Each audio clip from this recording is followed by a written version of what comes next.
இவரு ஒரு கருத்தை வைக்க அவரும் வந்து ஒரு கருத்து மாறி வைக்கிறாரு.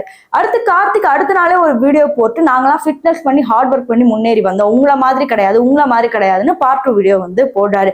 இதுல புரிஞ்சுக்க முடியாத ஒரு விஷயம் என்னன்னா, ஒருத்தர் திருந்திட்டாரு அப்படின்னு சொன்ன பிறகு அவங்க தப்பு பண்ணிட்டாங்கன்னு எடுத்து சொல்றது உங்களோட ஃபேமுக்காக தானே அப்படின்னு நமக்கு நினைக்க தோணும். இதுல பாத்தீங்கன்னா இவங்களுக்கு சப்போர்ட்டா, அதாவது மணிக்கு சப்போர்ட்டா எந்தெந்த இன்ஃபுளுசர் எல்லாம் பேசுறாங்களோ அவங்களுக்கு கீழே போய் கமெண்ட் செக்ஷன்ல வந்து மிரட்டுறது அப்படிங்கிறதும் இருக்கு. மணியோட ஒரு பெண் ஃபேன் வந்து பாத்தீங்கன்னா அவருக்கு போய் மெசேஜ் பண்ணிருக்காங்க, கார்த்திக் இந்த மாதிரி பண்றது தப்புன்னு தெரியல ப்ரோன்னு சொல்றதுக்கு நீ வந்து மூடிட்டு போடி அப்படிங்கிற மாதிரி பேசுறதுலாம் வந்து ஒரு இன்ஃபுளுசரோட கேரக்டரை காமிக்குது. அதாவது பழைய இன்ஃபுளுசர் தான் இப்படி இருக்காங்க, திறமையா இருக்கவங்களை வளர்த்து விட்டா இவங்களும் இந்த மாதிரி பண்றாங்களே அப்படிங்கிற மாதிரி மக்கள் கமெண்ட் அடிச்சுட்டு இருக்காங்க. இவ்வளவு அமளதுமொழி நடக்கும்போது நம்ம லவுட் ஸ்பீக்கர் அக்காவும் பாத்தீங்கன்னா இதை வந்து ஷேர் பண்ணிட்டு அவங்களோட வன்மத்தை வந்து கொட்டிக்கிட்டு இருக்காங்க. ஆக்சுவலி இவங்க வந்து கேம்னே கிடையாது, லவுட் ஸ்பீக்கர் அக்கா தான் இதுக்கு முன்னாடி தப்பு பண்ணியிருந்தாங்க, அந்த வீடியோ கூட பார்த்துட்டு வாங்க, அதை பாத்தீங்கன்னா இந்த இஷ்யூவோட கனெக்ட் ஆகும்.